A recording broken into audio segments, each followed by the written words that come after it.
তিনটা গুণ যাদের ভেতরে আছে তারা ইমানদার।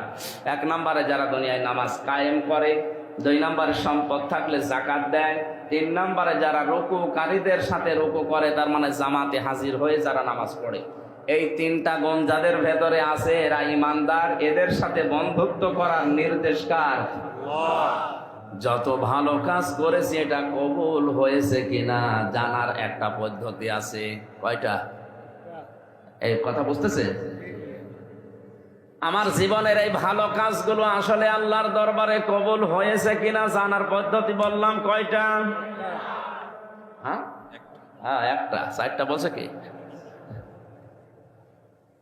এ পদ্ধতির ভেতরে আল্লাহ কোরআনে কারীম জানিয়েছে, তুমি যদি মানুষের সাথে হাসি মুখে কথা বলো, ভালো ব্যবহার করো, যদি তোমার এই আচরণটা শুরু হয়, মানব সমাজে বুঝবে তোমার জীবনের ইবাদত কবুল হয়ে গেছে।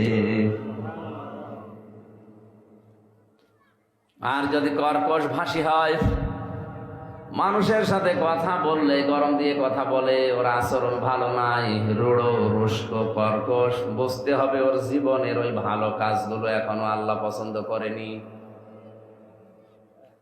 কথা যদিও আমি নরম ভাষায় বলেছি, এটা যে কত ওয়েটওয়ালা কথা, কত ওজনওয়ালা কথা, যাদের মাথায় মগজ আছে তারা টের পাচ্ছেন।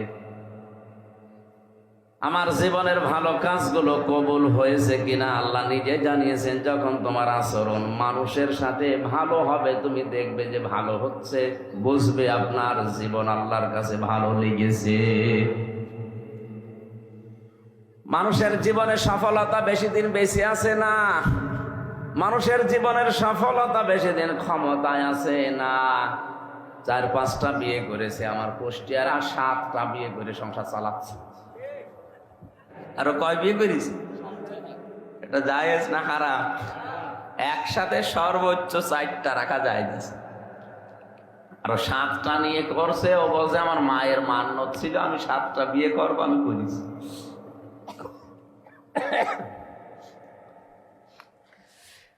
বেশি বিবাহ করা এটা সফলতা না। কোরআনে কারীমের আয়াত কত নম্বর বলেছিলাম?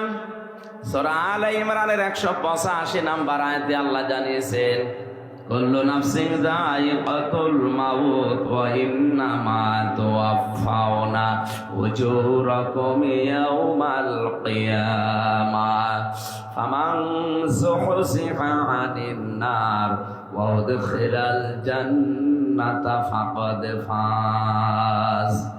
সবাইকেই মরা লাগবে। মরণের পরে তার উজরত, তার পারিশ্রমিক, তার পাওনা আমি প্রত্যেককেই পুরাপুরি করে দিয়ে দেব।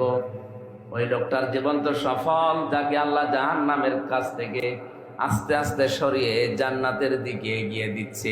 এই লোকটার জীবন সফল। আল্লাহ ভালোবাসলে, বন্ধু হিসাবে গ্রহণ করলে প্রথম কাজ কি তার? দুনিয়ায় নিয়ম নীতি যে আছে মানুষের বানানো, এগুলো আল্লাহর ভাষায় যেহেতু অন্ধকার, এই অন্ধকার থেকে তাকে আস্তে আস্তে বের করে নিয়ে আলো মানে ইসলাম, আলো মানে আল্লাহর পাঠানো কোরআন, এই কোরআনের দিকে এগিয়ে যাকে দেয়, বুঝবেন আল্লাহ তাকে বন্ধু হিসাবে গ্রহণ করেছেন।